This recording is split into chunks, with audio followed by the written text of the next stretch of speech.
Are you still around the same figure or it has improved? It has improved, Honorable Chair. All right, so we see that in the subsequent accounts. Definitely. All right. Let's go to paragraph 783. Honorable Samson, take it. Thank you, Mr. Chair. The issue here has to do with payment of royalty to GRA and Minister of Finance.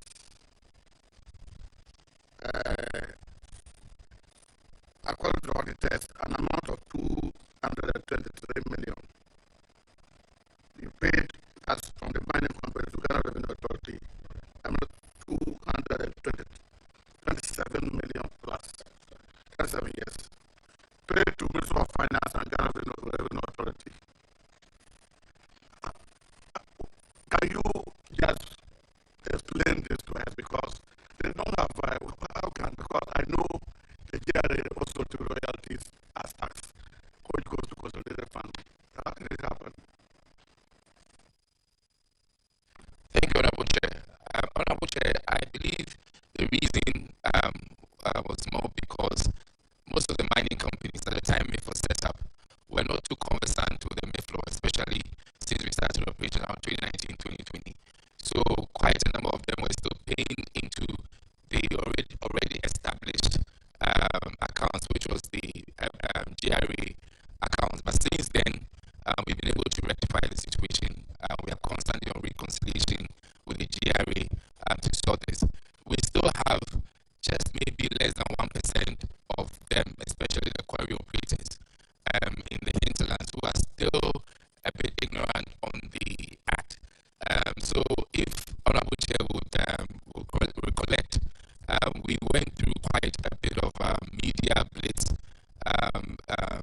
instructing that payments should be made into the MIF account. So far, this is being done, but we still have just a bit of work to do with some of the quarry operators in the hinterland. My issue here, I know the GRA gold rate, the particular tax rate, and the investment fund, I have not read the law, but I know that one is a different rate. As to an amount paid, because the companies are going to pay this one based on the rate charged on their revenue, 5%. So how they are combining it to one account, and who issue receipts? Is GRA when they issue that money, which is more than the rate that they are paying? Do they issue the receipt to cover that amount, or they just pay it to the account? Because it's a percentage, 5% tax, which you are supposed to be given a receipt from GRA. Now you are supposed to pay this amount to this fund, and we know that 100,000. I know I'm paying 5,000, but I go to pay GRA 10,000. What then happens? Well, GRA issue the receipt based on which rate? Thank you, Honorable Chair. I'll defer to my CFO to give a more detailed explanation on this. Thank you. Thank you, Mr. Chairman. Mr. Chairman, following the establishment of the Minerals Income Investment Fund, now all the royalties that used to go to the consolidated fund have now been ceded to the fund. Now, if you look at the setup and at the structure, GRA still have the responsibility to collect the taxes. However, they have to account for it in a designated account in the name of the Minerals Income Investment Fund for purposes of investment. So, like you have mentioned, any taxpayer who is liable to pay royalties tax still have to do that at a tax rate of 5%. And GRA, being the agency that has the responsibility to collect, will still do the administrative process of issuing the receipt and accounting for it through the MIF account. As you have said, this one you have to be very careful, because I think there's a reason for the MIF account, and if GRA will still have to be collected, you can imagine with reconciliation issues. Chairman, let me leave this one your hands and we'll see. So if CFO, if that is the explanation, does it mean that the infraction cited by the auditor, that Not really. It's correct. What happened is that it actually came about when we were doing the completeness assessment of royalties tax that have been paid to the fund or that should have been paid to the fund according to the law. And we noted that in the process, there were still infiltration of some of the taxpayers paying to the Ghana Revenue Authority designated account instead of the MEF account. So we actually established that figure through a reconciliation with the Ghana Revenue Authority, which has really been confirmed. So, however, following that, we were guided to take some steps in order to be able to deal with that going forward, because that was from the beginning. And in every transition processes, you have some complying and some taking time to comply. So we have actually been able to go a step further to have discussions with Ghana Revenue Authority and have been able to get through the Ghana.gov platform, which is very comfortable for most taxpayers to file their tax returns and make their tax payments. And within the Ghana.gov platform, MEF revenue account, which is designated for royalties, have now been linked to that platform so that any revenue, any taxpayer who pays through the Ghana Revenue platform, the system will be able to pick it up and then refer it to the MEF revenue account. And I think we've been able to file evidence of that with the auditors regarding these particular actions that we've taken. So, after the reconciliation, have you been able to recover the 237 million from GRA? So the next step, after we've now finalized at the administrative procedures, we've written to Ministry of Finance to have a set-off with some payments that we have to be able to make to Ministry of Finance regarding this amount. Simply put, you have not recovered the money. Not yet, Mr. Chair.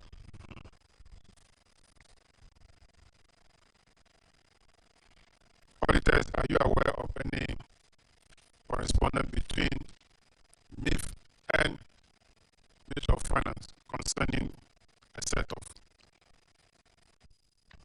Honorable Chair, those documents are yet to be made available to us. Thank you. MIF, you have not made any document available to the Auditor General to know that there is a process or arrangement to settle. In any case, what do you owe the Ministry of Finance?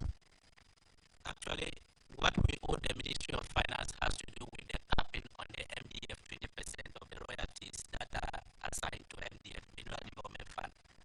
So there is a component due to the capping we have to transfer to the consolidated fund. So that has accumulated and we need to be able to use that. But that should be a simple thing. Exactly. So that we've written to that effect, and I think we'll make copies of the letter available to. Yeah, so look that if you owe the ministry as a result of capping to the tune of the 237, that should be that set up. If you owe them more than that, then the difference you need to pay to the Ministry of Finance. Or if what you owe them is less than this, then you have to refund. So that kind of reconciliation should be done. It shouldn't take much time. Yes, we've done that. We'll make that available to the auditors. Thank you. Paragraph 789.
Now we need a statement of reconciliation between Minerals Income Investment Fund and what you owe the Ministry of Finance as a result of the capping law, so that we know who owes who. There was 237 million earlier, another 223 million. So we need a sheet that will do all these reconciliations to help us, so that we know, from look on that sheet, you know clearly whether you owe Ministry of Finance because of the capping act, or Ministry of Finance have a balance owe you that you still have the opportunity to settle.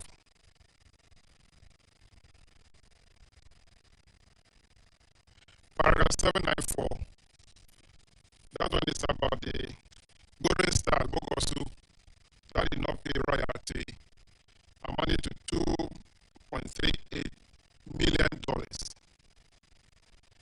So the auditors are saying that in 2021, Golden Star Bogosu did not pay royalty amounting to $2.38 million. The recommendation is that management should liaise with GRA to ensure that Golden Star Bogosu pays the outstanding royalty of $2.38 million. They further recommended that GRA should accordingly exercise its mandate as enshrined in Section 28 of the Minerals Income Investment Fund Act. I want to find out from you if you've been able to liaise with the Ghana Revenue Authority, and has Bogosu, that's Golden Star Bogosu, pays the money you owe in the form of royalties. Thank you, Honorable Chair. Yes, we have liaised with GRA. The issue really has to do with the operations of Golden Star itself. We've been able to retrieve about $150,000 or more, I think. Yes, I think just about $250,000 now. But the main reason is the operations. Golden Star at the moment is struggling. We've had periods where the operations have been brought to a halt.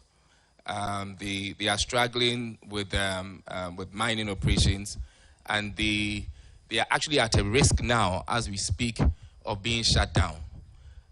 As Honorable Chair is aware, royalties come from production, and without production, that's very difficult. And the company itself seems to be having liquidity constrictions. They are not producing, they are not selling. So this is where we are at the moment. But in terms of the recommendation by the Auditor General, we have been following. We are liaising with GRA. We have a payment plan from the company, but unfortunately, the company situation at this point in time makes it quite difficult to recover our full amount.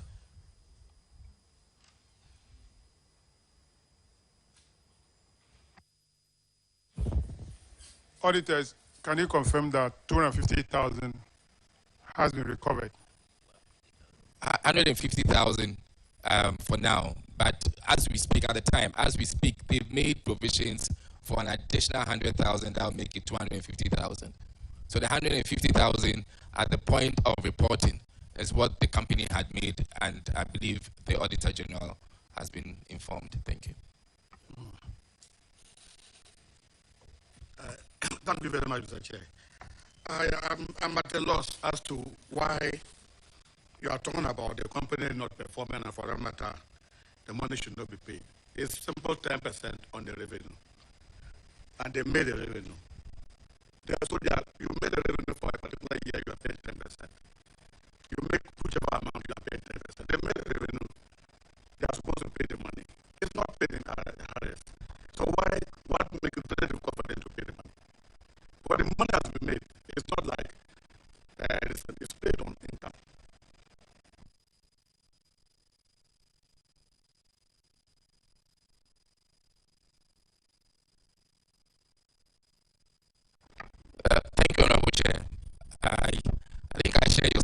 sentiments, and that was the same sentiments that we presented to GRE. The responsibility is really on GRE, and they. As you, it's not a sentiment. That's the law. Yes. Yeah. So if you say sentiment, it's as if it's personal, but that is the requirement of law. That's what we should be guided by. Thank you, Honorable Chair. Yes. If you have made the money, let's say simple this way, the money has been made. You are supposed to give the money, whether GRA is collecting or the whole kind of government. And if they have not made the money, it's a different thing. They made the money. So it's not about GRA delayed or whatever. They must sell the money. If they have to sell their assets and pay or borrow money, and they have to pay the money.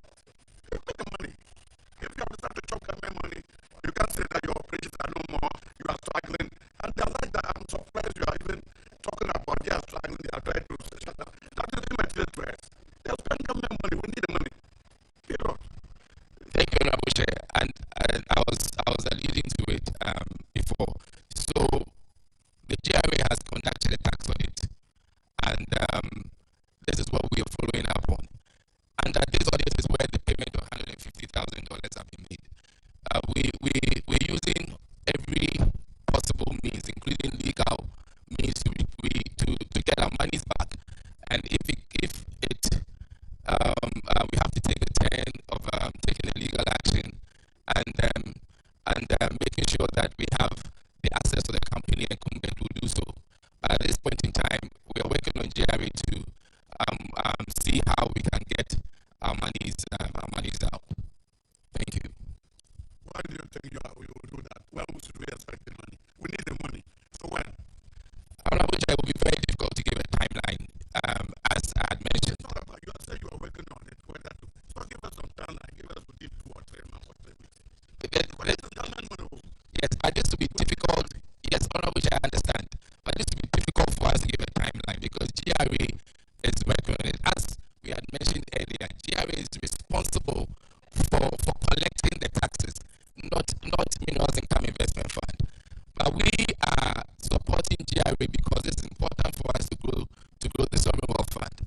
So we need to rely on GRA. That's why it's a bit difficult for me to give a timeline on this. Thank you.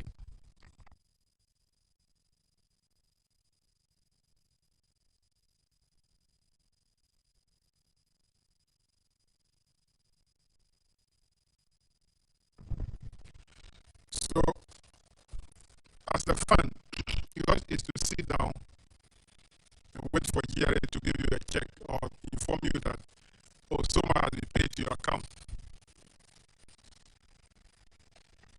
Thank you, Honorable Chair. No. Under normal circumstances, in fact, we will rely on GRA to do that. But at MIF, we've set up a department called the Business Development Department that works on every single mineral and works with GRA on this. So we've actually even set up established what we call the interagency framework, where we are working with GRA, with Ghana Standards Authority, with the YOCO and MINCOM, just to make sure that we follow, we support GRA to get our royalties as much as possible. We've had issues where you look at the quarry operators. The quarry operators were paying about 3.5 million cedis a year in royalties. Since establishing the framework and getting into this interagency, we are now collecting over 12 million cedis from the quarry operators. So we are not sitting down, even though the responsibility is that of GRA as per the Act, but we need to support GRA, and that's why we took this initiative. So you can assure the committee that this 2.3 million, which 150,000 has so far been recovered, the balance will be recovered. Honorable Chair, I cannot give time frame. yes, Honorable Chair, I can pledge that we use our best possible endeavors to get this money retrieved. But because of the situation of the company right now,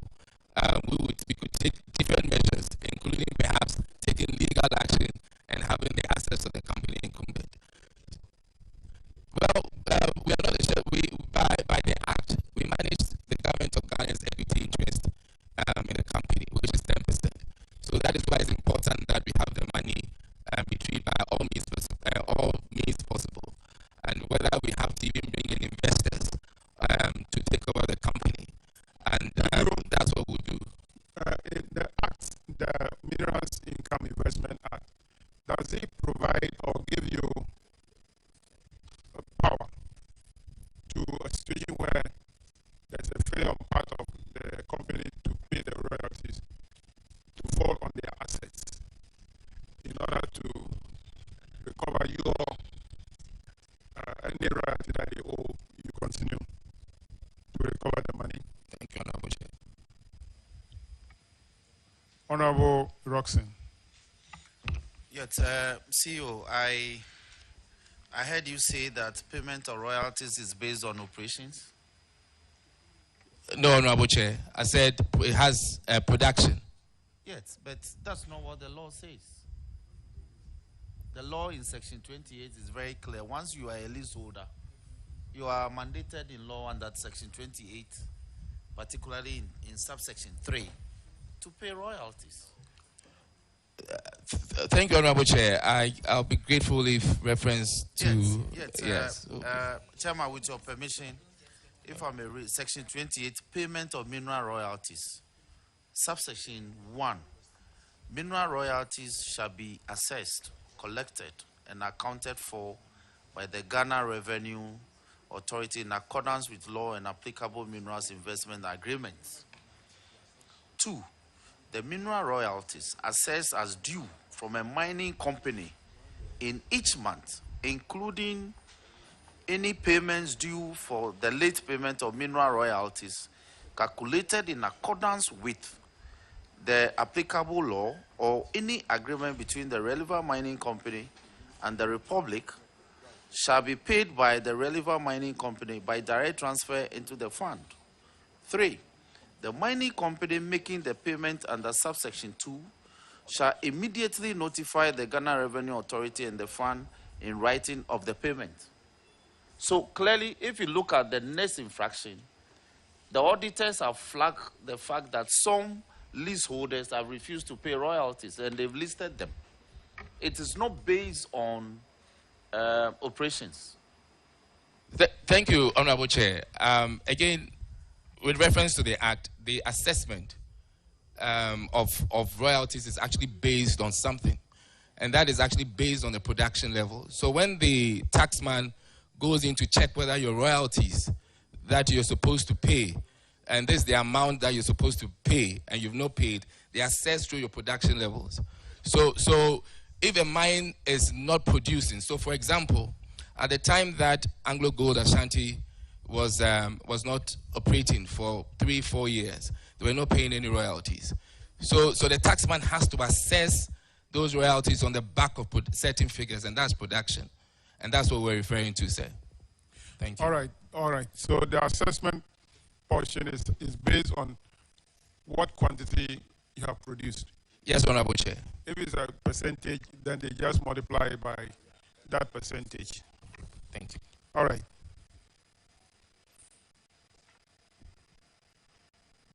Now we'll go to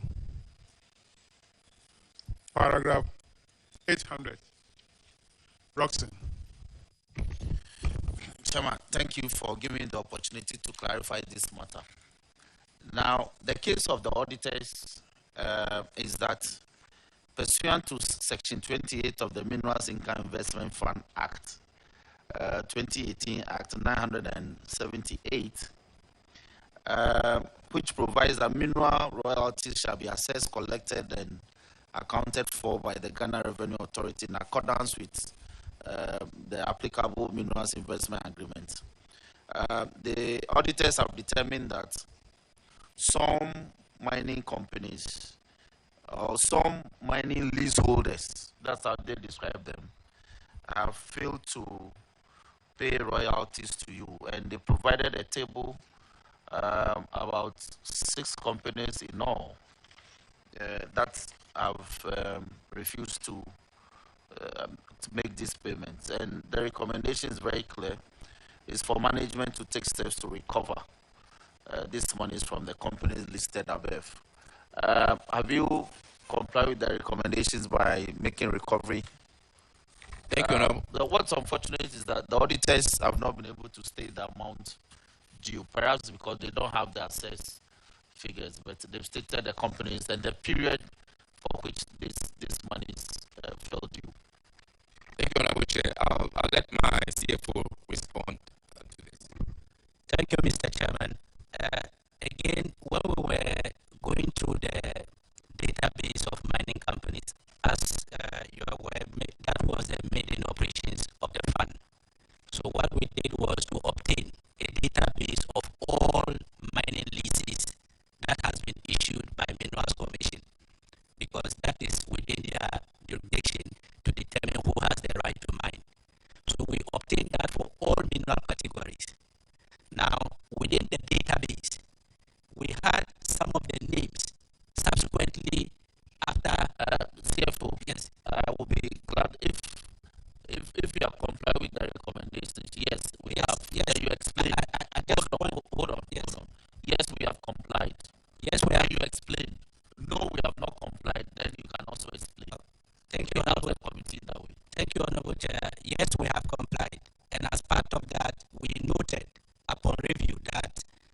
companies that we have obtained in terms of the database have subsequently changed names. Company name are changed.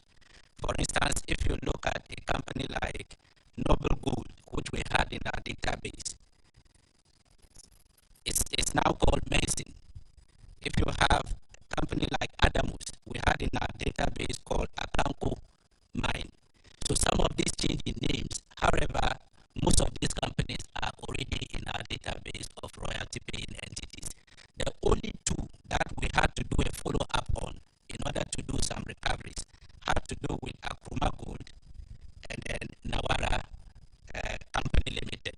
And subsequently they have complied to make payments to the fund, which we have shown evidence to the auditors to that effect. Okay. Under the law, are they required to file the name change, documents of name change with you, as they've done with the Registrar Generals? Honorable Chair, they are supposed to notify us. Yeah. Yes, because they paid royalties. So you can update your database. Yes, Okay. Honorable Chair. Now, are you able to tell the committee how much you've got so far from the recovery efforts made? Honorable Chair, my CFO is bringing these figures out. Very well. Thank you, Honorable Chair. If you look at Akruma in between 2022 and 2023, in 2022 they were able to pay about 5 million Ghana cedis, and in 2023 they have paid about 8 million Ghana cedis. Nawara, when we followed up, they've been able to make a payment of 348,880,000 Ghana cedis, following the pursuit. Okay, so that's in respect of two. Okay, the committee, we are interested in you taking more concrete steps to recover these monies. We don't have the figures, so we can't pin you to them. So just make sure you recover. Have you brought the recovery so far made to the attention of the auditors? Yes, Honorable Chair, we've done that. And also the fact of name change of some of the companies. Yes, we've done that. So the auditors too can update their records. So auditors, can you verify and confirm this? Honorable Chair, evidence of payment of mining lease have been cited and we have confirmed. In respect of two companies? Honorable Chair, yes. Okay, as well as name change of some of these companies? Yes, Honorable Chair. Okay, Chairman, that will be all on this matter. Thank you very much. Paragraph 806, Honorable Akusi Konedu. Thank you, Mr. Chairman. Mr. Chairman, this has to do with the recovery of overpayment for supplies that were made to MEF. And the auditors found, reviewing your books, that an amount of 100,000 Ghana cedis was overpaid for the supply of some goods by Mrs. Ekofa Company Limited. The goods supplied were 386,000 Ghana cedis, 291 cedis. But the payment was in excess of 100,000, that is 486,000. I think the CFO was at a loss as to why that overpayment has been made from the review of the auditors. But however, your response is that the full reconciliation has been made and that a total amount of 15,000 Ghana cedis has been refunded in pursuant to a payment agreement. So out of the 100,000, the 15,000 Ghana cedis has been paid. What about the 85,000 Ghana cedis, CFO? Thank you, Honorable Chair. This anomaly actually came about. What happened is that we've made provision to surcharge that particular payment to the former CEO of the fund because it happened during his tenure. Now, when we were doing the audit after we came in, we noted that this infraction had occurred. So we took steps to do a full reconciliation with the supplier, for which he finally admitted the gap and agreed to make payment in line with the payment plan that we had reached with the supplier. But subsequently, after paying the two tranches of 15,000, he was found wanting with the amount. So we decided as management to make do with the difference of 85,000 by withholding a portion of the end of service benefit, which has been approved by Ministry of Finance to discharge the obligation from the former CEO, because that's the recommendation that the Auditor General had recommended. I don't find that recommendation in here. But however, have you given an indication of this surcharge to the former CEO? Yes, the matter has been brought to his attention, and I mean, since the reconciliation and the records are available, it is not in dispute. So we've notified him accordingly. And what was his response on your notification? Does he accept responsibility of paying the 85,000 Ghana cedis as surcharge to him? The point is that at this moment, it's about responsibility. And since the figures have been acknowledged, we have no option then to withhold that component of his end of service benefit. Now, I'm asking that when you told him, have you told him? Have you made this known to him? Yes, we've made it. And what is his response to the information that you gave to him that you are withholding his end of service benefit? He actually lamented over the situation and explained the circumstances under which he was operating that give rise to that particular infraction. Because he explained that he was actually operating at the Ministry of Finance and from his car to do the setup, the initial setup of the fund. And through these particular processes, under pressure, this particular overpayment happened. So for him, I think it is something that he has acknowledged. No, I mean, when was this notification of surcharge made to him? I think we first served him with the audit infraction during the audit.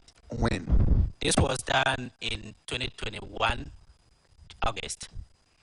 And we are in 2024. Yes, so let's take it because his end of service was also going to approval with the Ministry of Finance. So we just got the approval in 2023 to pay him. So your intention then was to withhold his end of service in 2021. So you never took any action. The idea was to get the supplier to pay according to the payment plan. So if after a year the supplier is not really yielding to the payment plan, we have to go a step further to the next action required. Is there an agreement between yourself and the former CEO to pay that amount? Say that can be an evidence to the auditors and to us that the recovery of this amount can be made. I mean, yes, we can make that communique available. We can make that communique available to the auditors for verification. Then kindly make that communique available to them. Thank you, Mr. Chair. Make a recovery of that amount. Thank you. The recommendation of the Auditor General is that recovery should be made from the Chess Ecofa Company Limited. Now, failing which, the authorizing and the paying officers shall be held liable to refund the money. So, Ecofa has failed to refund the money. We are following on the authorizing officer, who is the former CEO, and the paying officer, who is a paying officer. At the time, the former CFO. So why are you charging only the former CEO? Because the former CFO has no end of service benefit with us. It is only unfortunately, the former CEO who has end of service benefit. No, that cannot be a justification. Is the former CEO, CFO? Where is he now? I think he went on retirement. We actually do not know his whereabouts. So you're not being fair to the former CEO. Because the recommendation is that both of them. Yes, we actually contacted him to this effect and notify him about the recommendation of the Auditor General. I mean, at first, he said he was going to take the matter up with the Auditor General, but later came to agree that we should do the deduction. And I think once it was out of his voluntary acceptance to take responsibility, we did not want to really rock the boat further. You have the approval now for the end of service benefit. Yes. Is it sufficient to pay for the 85,000? Yes, it is. It is. Oh, so it's not only MP that take end of service benefit. It's not only MPs. In fact, ours is even salary arrears, a small portion of ex gratia. But if I had been an MP, it would be topic in town.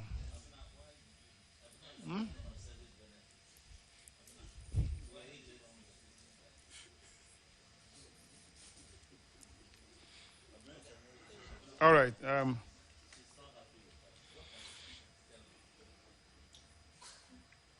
That will be all for Minerals Income and Investment Fund.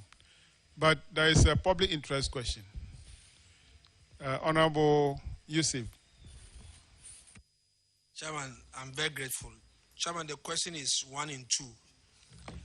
The first one is that Minerals Income Investment Fund, you own a Japan Royalties Company Limited. I want to find out if it's still in existence and whether or not it's working to achieve its objective, the reason why it was established. That's the part one of my question. And the part 2 is that you invested an amount of $32.9 million in Atlantic Lithium and its subsidiary, Barari DV.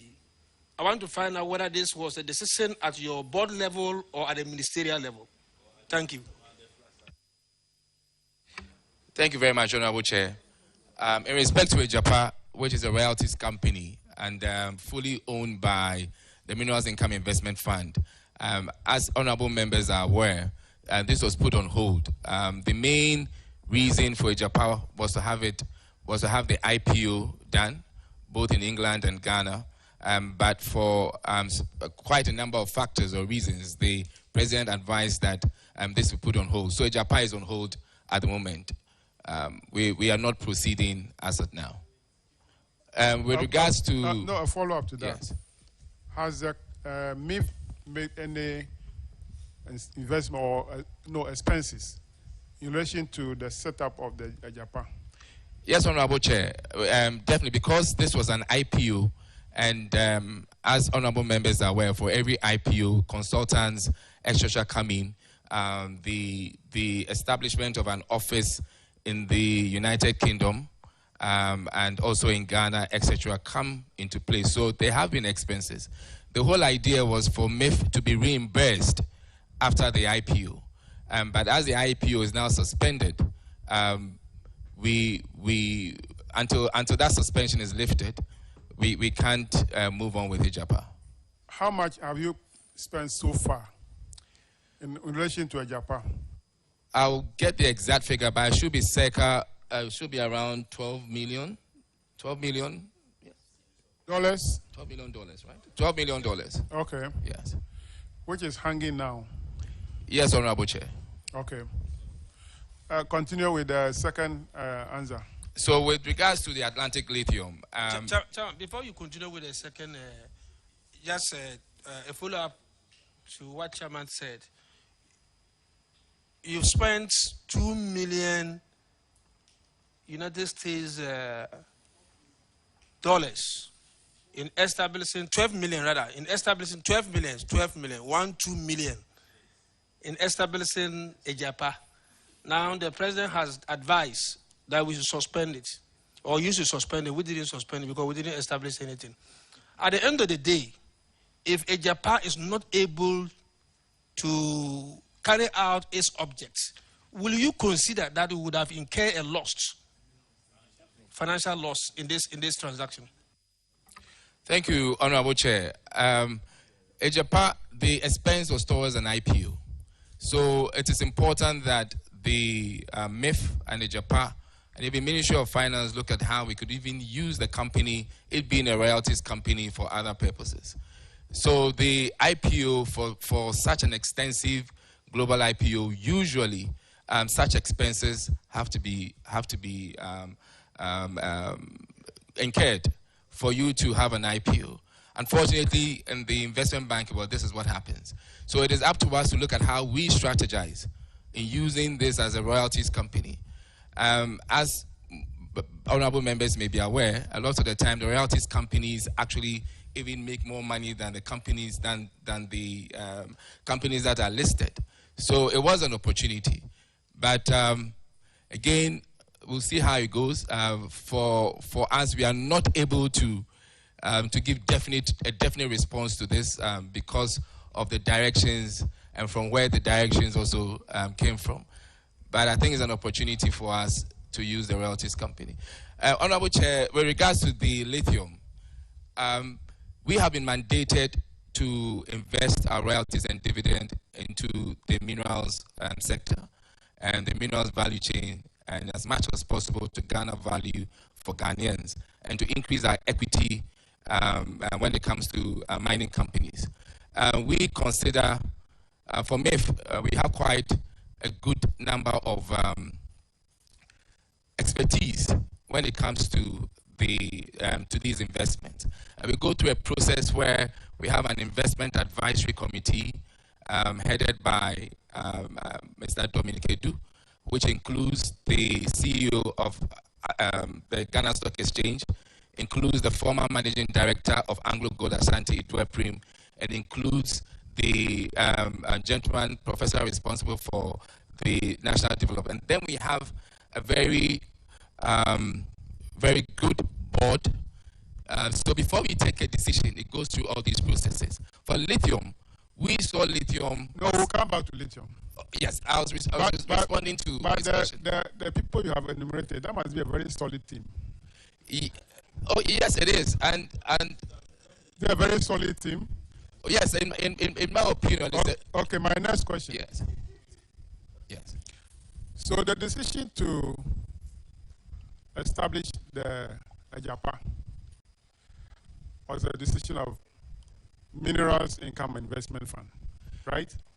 Honorable Chair, I was not in when AJAPA was established, but my information is that Ministry of Finance advised the setup of AJAPA. So the investment advisory committee that we have was set up under my tenure. So the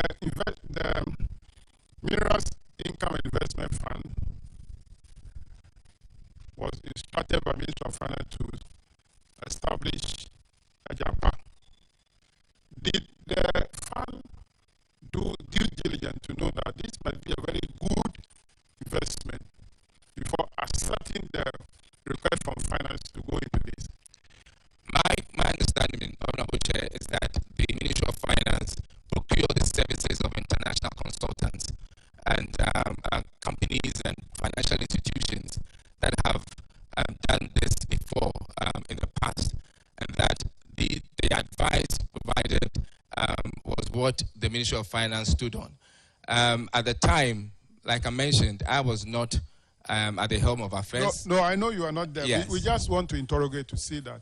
Yes. As a fund, do you accept any proposal from any corner? No, we just don't accept any proposal. We go through proposals rigorously. Do you do your own due diligence? If a proposal comes, you do your own diligence and say, oh, this is a good investment. Yes, Honorable Chair. Yes, Honorable Chair, we do. Was that done in regard to AJAPA? When the proposal came from Minister of Finance? Honorable Chair. Was that due diligence done? Honorable Chair, thank you. I had mentioned earlier that the services of experts. No, I'm not talking about the service of experts. This is an establishment, AJAPA as a company to be established. Yes. For a purpose. Whether you procure a service of a good consultant or not is a different issue. But the project itself, let's do this. Have you done due diligence to know that, oh, this is a good project, let's go in, before we go to a procurement of the consultant or whatever? Thank you, Honorable Chair. The reason why I mentioned the service of consultants as a fund, you may not have all the expertise in-house. So when you're doing your due diligence, you actually procure the services of experts who have done that before. Okay, I now understand. So you procure the service of experts who, at the end, give you a report that is a good project. That is what we do. So for AJAPA, again, like we mentioned earlier, we started from the Ministry of Finance, and from the documents that we have, it is clear that the correct advice was provided on the setup of a gold royalties company, where the streaming of the royalties would be beneficial to Ghana. Okay, good. So now the president just take a phone or call it to his office and say, stop this, don't go. Did you ask the president for any reason? Honorable Chair, I'm not too sure I understand that question, because what I mean is that I've not been called by the president to stop. What I mean is that order. What I meant is that Minerals Income Investment Fund, through proposal from Minister of Finance and procurement of consultant, is convinced that establishment of a JAPA will inure to the benefit of people of Ghana. I can't speak to the Ministry of Finance per se. No, I haven't finished my statement. Okay, all right. So you have done all these due diligence. You realize that the project is fine. Then the president say, stop it. We have incurred $12 million. The president says, stop it. Without giving you any reason, then you stop it. No, that was not what it was. Why? Doesn't mean that if the president says stop something, we have incurred spend people's money. The president can't give you the, oh, what you are doing, let's hold on because of A, B, C, D. Just stop it, and then you stop it. Why? Honorable Chair, I believe that a review was requested based on several considerations, including certain reports. So I want you to share that consideration with us. It will help the community to Chair, say that, because of this consideration, it has been put on hold. Honorable Chair, unfortunately, I don't have those considerations with me, because I believe, I think it was quite enumerated in Parliament, but I don't have the considerations with me. We could look at providing that to the committee subsequently. Because we need to know why it was put on hold. Then that will help us write our reports. That, because of A, B, C, D, it has been put on hold for now. Maybe it will come back after those considerations have been taken care of. That will help us. Well just noted, told the committee that it has been put on hold. So we're also going to write in the report, it has been put on hold. The president said put it on hold, so we don't know why. Meanwhile, we have incurred $12 million. If you convert it to cedi, it's over 100 million Ghana cedis. That can put up a number of school infrastructure in my constituency and your constituency as well. The Rena Union at Kolibu will also benefit because of 4 million Ghana cedi, the place was closed down. A number of people died. This is well noted, Honorable Chair. Go to the second one. So the second question had to do with investment in lithium. Honorable Chair, for Ghana and for MIF, we consider lithium as both security and strategic reasons, considering the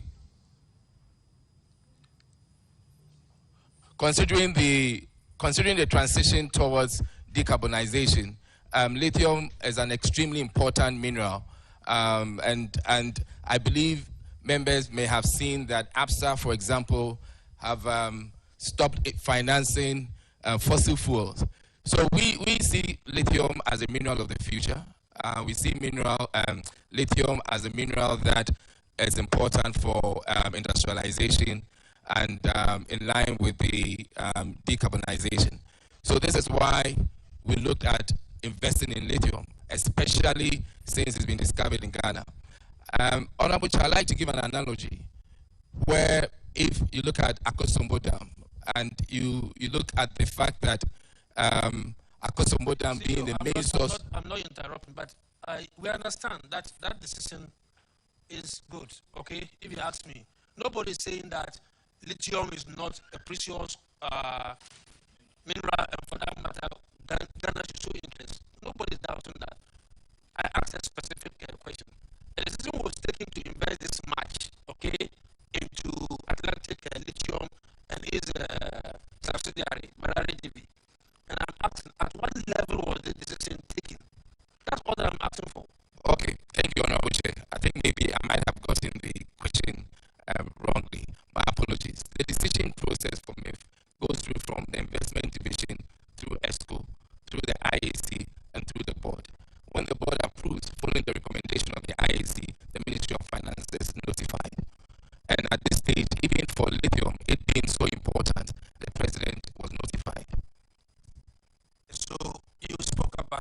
Compulsory Investment Committee that you have set up, and that is those who do the due diligence and advise you. Is that the case? No, that's not the case. So what is their role? So Investment Advisory Committee is a committee of experts where you find in almost every sovereign wealth fund. These experts go through the recommendations from the investment department thoroughly, and even from the consultants that you may have procured in conducting the due diligence, etc. And when they go through thoroughly, they then make recommendations to the board. They can recommend that don't go ahead with the investment or not. The board is an advisory committee, so the board may take it or not take it, but this is the process. And then when the board approves it, then we notify Ministry of Finance. So in this case, they approved, they recommended that the board should go ahead, and the board also agreed to go ahead. Is that the case? Yes, that's the case. Okay. Thank you, my brother. Okay, last one from Honorable Mutala. Thank you, Mr. Chairman. On the issue of AJAPA, you indicated that you procured the services of experts. Could you tell this committee who those experts were? Thank you, Honorable Chair. The principal consultant was Imara. Imara is a global consulting group. I believe there was also BMO. I could, if Honorable Chair would crave your indulgence, if that's okay with you, to give you or provide the list of the consultants, because it could be a bit difficult to get you all at the back from the back of my. That's fine with me. Okay. But my last question has to do with the decision to stop the deal. The president, we know we are operating an executive president, but that authority is not used arbitrarily. When the president took the decision and directed that you should stop executing this project, did you proffer any alternative suggestion to the president which could convince the president to have allowed AJAPA to go on? Did you do that? Thank you, Honorable Chair. Honorable Chair, my understanding was that a review was requested. And yes, and direction was given to the Attorney General. But yes. I'm not asking it was him. He was appointed, and I think he has a technical team. That technical team has the capacity. To look at the proposal of the president for you to engage in that. So if the president took a decision because of certain reasons and actions, I'm saying that with the technical capacity with which you are clothed as an institution, not you could have proffered either alternative suggestion to the president to allow you to go on. Did you do that? That's what I just want. Thank you, Honorable Chair. The review was directed at the Attorney General. So these are opinions, etc., that we will wait for. We couldn't. Your view was not taken. The view of the institution was not taken. That's what I just want to know. No, I'm not too sure that was. Thank you. It means that they didn't even consider the view. The Attorney General, the Presidency at the Flagstaff House decided what they wanted to do. That's fine with me.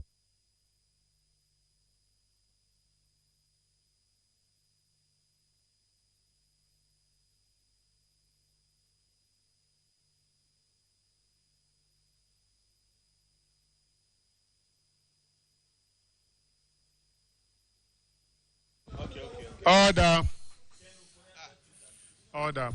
All right. So next week, can you give us the information next week that the list of the consultants? Yes, Honorable Chair. As well as the challenges that made it to put the AJAPA on hold. The challenges. My apologies, Honorable Chair. The challenges. Yes. You indicated that you can't get that for us here. Oh, you mean the directive? Yeah, directive. I said some reasons might be given per the directive. Or it was just a directive that stop it. And you also stopped. I'm not talking to you, Honorable Member. He's capable of answering the question. Thank you, Honorable Chair. I believe the directive was to the Attorney General for a review following certain considerations, which I may have to go back and... Was it communicated to you through writing? No, not to me. Verbal? No. We were not communicated to. Uh-huh. Yes. But you were implementing, you were doing the thing. How did you get to know that you should put it on hold? We can get a copy of the directive. That was to the Attorney General. And as being... Okay, get us a copy of the directive. Okay, thank you, Honorable Chair. So a copy of the directive, and then also the list of the consultants. Honorable Chair, this is... That'll be fine. So we'll give it next week to do that. It's a matter of pulling it from your memory, from your file.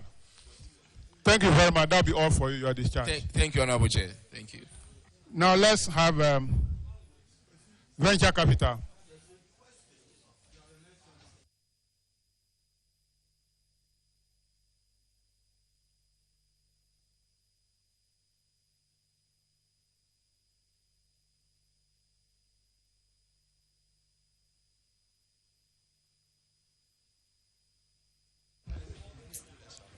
Kindly introduce yourself to the committee.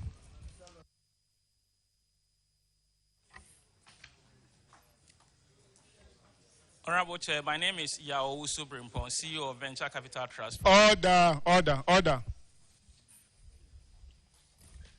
Good afternoon, Honorable Chair. My name is Francisca Mwakwa, the Head of Finance and Administration. Thank you very much for coming. Colleagues, paragraph 725, Honorable Bauer will take the financial statement. Thank you, Mr. Chairman.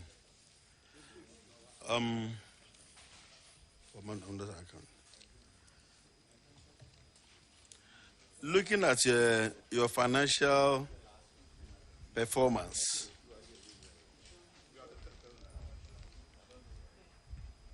you realize that your total income increased by 447%.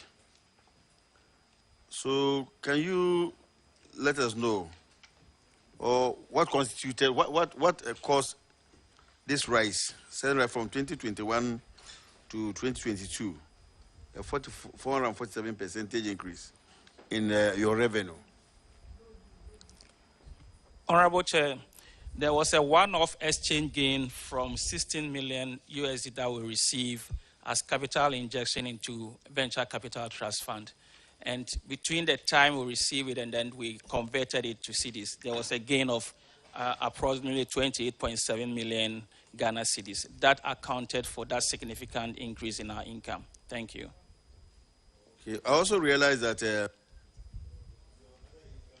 your other income too also went up from 730,000 to 29 million. Other income. What constitutes your other income? Honorable Chair, that is the exchange gain I mentioned. I thought when you said total income, I thought you included the other income. But if you are looking at it at the top level, then you can see that from our first line of income from Treasury, we didn't have funds, and so we're not placing funds in Treasury. But in 2022, because of the recapitalization, we had a lot of funds, and then we were able to make 5.9 from Treasury income. Thank you. Mr. Chairman, looking at their current ratio, the venture capitals, they are in a good state to meet any short-term financial obligations. So I think looking at their financial performance, to me, I'm satisfied with it, and I will end it here. Mr. Chairman, back to you. Thank you very much. Now let's go to paragraph 734, which is a management issue. This is Chief Executive Officer's residence of the trust not in use. It's 2021 issue. Are you now occupying the residence? Honorable Chair, I am not occupying the residence, but a decision has been taken to convert. We do not have an office of our own. Okay. So a decision has been taken at the board to convert that property into an office, and we are working on that. Thank you. Office for the trust fund. The trust fund. Currently, where are they? Where do they operate? Shippers, Ghana Shippers House, 6th floor, is being rented to us. Okay. So will the resident be sufficient enough? It will need an expansion, and that is why it has delayed, because we are looking at the funding to expand it a bit and then convert it into an office. So you haven't started work on the expansion yet? No, Honorable Chair. So it means that for the next 2 years, you will still be at the Ghana Shippers office? Not really. This year we have allocated some budget, and so we are likely to start working on it this year, and then we can move in. Wow.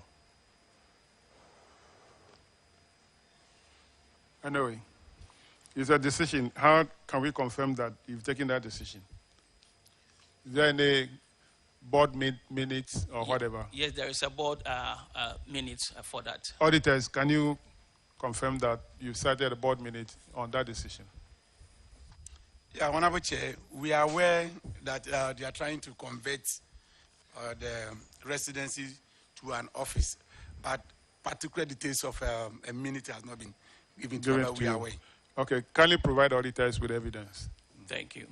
And then also, now that the Chief Executive Officer will not be using that space, will you still be renting for the CEO? Honorable Chair, the position comes with an accommodation, and that is what we used to do. We have been renting for the CEO. Okay. All right. Paragraph 740, Honorable Mutala.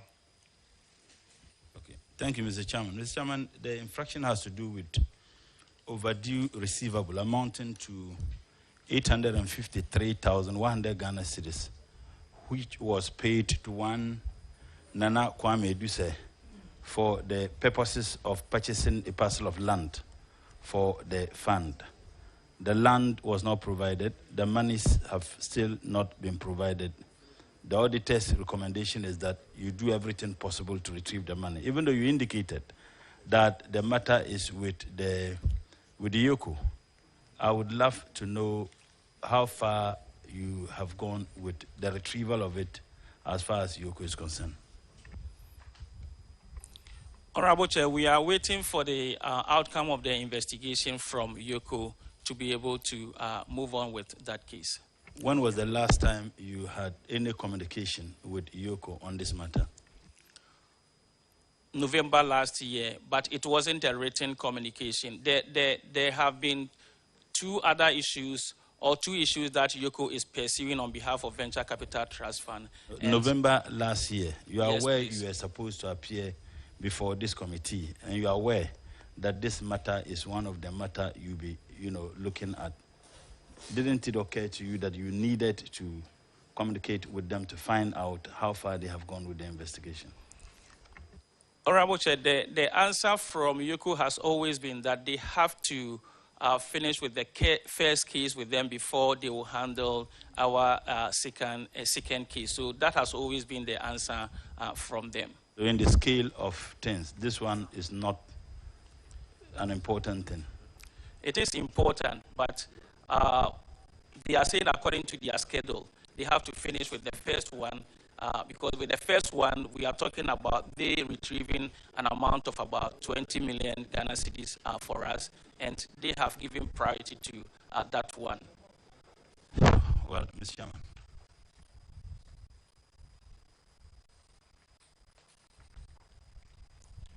Chairman, I want to find out, you gave Nana Kwame Eduse, a self-styled estate agent, to buy a piece of land for you. Where were you looking for the land?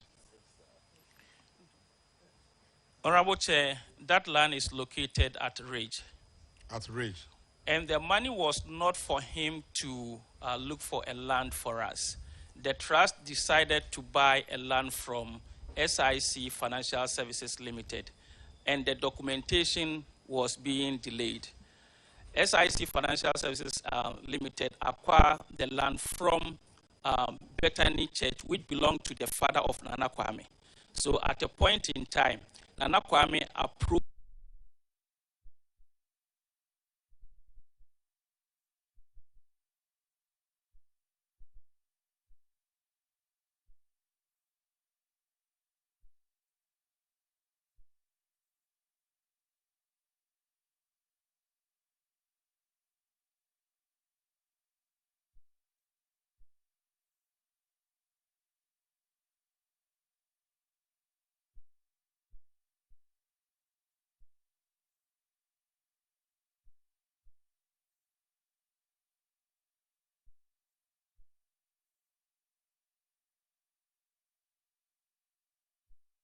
we sought a legal opinion from our lawyers, and the advice was that there was agreement between Nana Kwame and and for that matter, the best approach is to give the issue to Yoko to do an investigation and advise the way forward, and that is why we ended up at Yoko.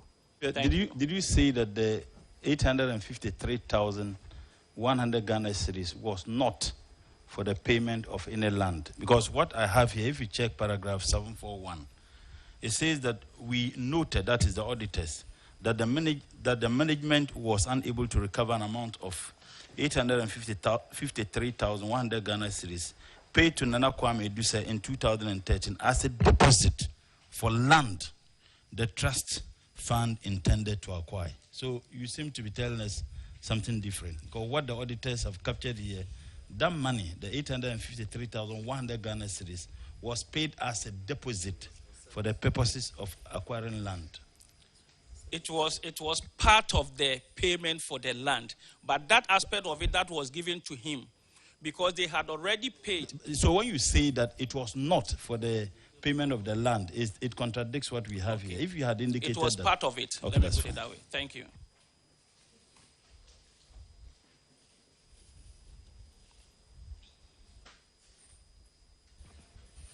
Paragraph 4, 745, Honorable Kofi. Chairman, thank you very much. And Chief Executive, this land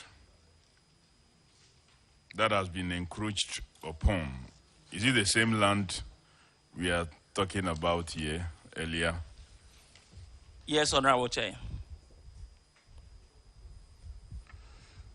So it means you managed to secure some of the land, actually. Is the entire land. What with the encroachment is done by Yakal Church. What is happening is Yakal Church has an adjoining land. So in developing their land, they put a wooden structure on our land, and it's not in contention. So they acknowledge us as the owners of the land, but they have put a wooden structure whilst constructing their own building. The advice and the recommendation from the auditors is that there is no paperwork, no documentation between us and Yakal as to us being the owners of the land, and therefore there should be a rental agreement, if even it's a nominal figure, to show that there is an evidence to show that the land belongs to us and they are there temporary. And that is what we have done. Is the container still on your land? Yes, but we have signed a rental agreement with them to show that we are the owners, true owners of the land. They're asking how many years, and if you can tell us what is involved, maybe. It's not a significant amount because it's just a wooden structure on the tenancy that you have. How many years? For 1 year. We signed it for a year, renewable. When was this? We did it last week. Just last week? Yes, so because you've been invited to come here, is that why you did it? Honorable Chair, what's happening to it is, yes, it's a mutual agreement. What they're staying on the land, in fact, they are protecting the land for us because they have a security 24/7 and they don't charge us any security. When they clear the land, they clear ours for us. So it was, and it's just a small structure on a small part of the land, whilst they are putting a structure on theirs. So in fact, initially we didn't even decide to charge them, but because of proof of ownership. So what we have done is to prove our ownership so that in future it doesn't become contentious. Thank you. Is the land, what is the land meant for? Is it for your head office or what? That was the purpose for which it was acquired, for head office. But we have, subsequently, we have come to see that the location is not even good for an office because there are 2 churches surrounding the land and then a school. And so we actually got a consultant to look at the location and then the other one for us. And the advice is that we are better off having an office with the other one. And so the decision is to dispose of that land. So has it been walled now to further protect it? It has been walled. By you? Yes. Can you Well, they said some of it they did only last week, so I don't know whether they have forwarded the information to you and if you can confirm any of the narrations. Honorable Chair, the agreement, we are not aware of it and we cannot confirm. What we are aware is that at the time of the audit, they responded that that particular land, they are planning of disposing it off. And that is what, at our follow-up, they made us to be aware that they are in the process of disposing it off.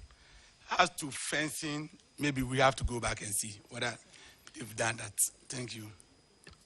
Honorable Chair, we forwarded the tenancy agreement to the auditor in charge, the one who did the audit on Thursday.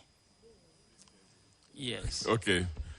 Mr. Chairman, so auditors, you can follow up and then So check. can, They're spending some it, good amount of money on the cheapest structure, so they will get their own office. Mr. Chairman, I think that should be all on this issue. Paragraph 750, Honorable Yusuf. Chairman, thank you. The infraction is trust funds land used by Bethany Church without formal agreement. Is it the same? Is it the same? It's the same issue, Honorable Chair, that was captured differently in the audit report. It's the same issue. No, the church, the names, we have Yakal and we have Bethany. Is it the same church? The auditors got it wrong. It's Yakal. Ah, okay. The land was sold to us through Bethany Church, but it's Yakal that is on it. Then it's the same case, Chairman. Yeah. And so I will not want to waste time on it. I think this issue have come before the committee before. Yes, Honorable Chair. Yes. Paragraph 755, Honorable Aka. Thank you very much, Chairman. At the time of the audit, your establishment never had entity tender committee. Have you now got one? We are in the process. We have identified the external people that have to be part of the entity tender committee. Initially, we needed clarification from PPA. So once we have the PPA clarification, we have written to Ministry of Finance, we've written to Institute of Chartered Accountants to nominate their rep on the committee, and we hope to inaugurate the committee by the end of this month. Thank you. This was done in 2022. So are you telling us that after over 1 year, you have not been able to set it up? Yeah, the report came last year, but we have written to PPA on about 2 or 3 occasions for clarification, but we were not getting response. So when we were invited, we put pressure on them, we got the response, and we started the process. So how do you do your tender? In fact, per the nature of our operations, we hardly even do any tender. Our purchases have been stationary and minor office equipment. We don't do any heavy purchases. All right, auditors, they say they are in the process of establishing one. Can you give any confirmation? Honorable Chair, we can confirm that they are in the process. Thank you. I thank you, Chairman. Paragraph 762 is about uncompetitive procurement. 70,473 on 3 occasions, 28, 27, 14.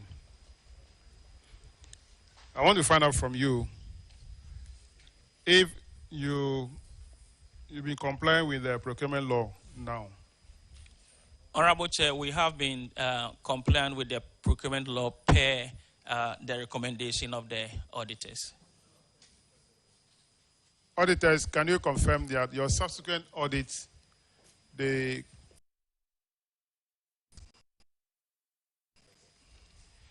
Honorable Chair, they are complying now. I'm allowing this one to pass because of the number of times that you did the procurement. Make sure that you adhere to the law, no matter how small the amount is. Please go by the law. Noted, Honorable Chair. The last one, paragraph 767, Honorable Ajay Boatin. The auditors noted that you made 12 payments to entities, but you did not provide evidence of those payments. So the recommendation was that the amount, 65,290, was to be recovered from one, either you provide the receipts to acquit the transactions, or in the absence of that, the head of finance was to recover the amount. What is the situation now? Honorable Chair, we have provided all the receipts. This was payment to a small local catering company that provide us with lunch, and the receipts had been delayed. So based on the recommendation, we call for the receipts, and we have provided all of them. Thank you. Auditors, can you confirm that the receipts have been provided? Honorable Chair, we have all the receipts now. Thank you. Thank you, Chairman. Thank you very much, Honorable Member. That brings us to the end of issues involving venture capital. You are discharged. Now, do we have the National Insurance Commission? Okay, Minister, your National Insurance Commission is not here, but we are discharging you. We have to find time for them to come.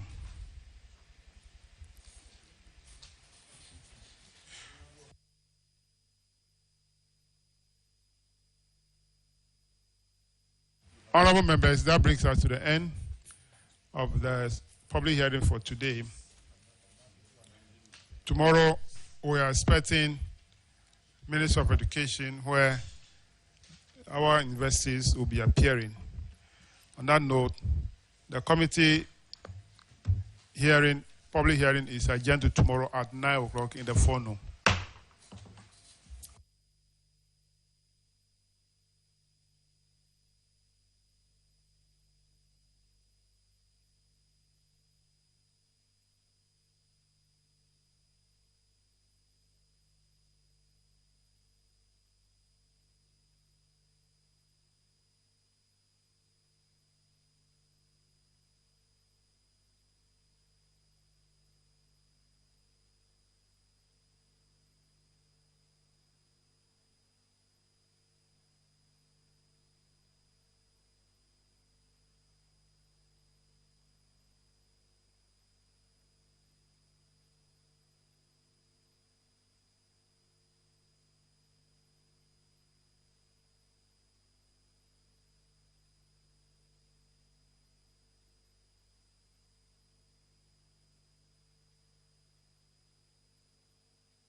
Controversial port pact between Ethiopia and the internationally unrecognized region of Somaliland that could upend stability in the Horn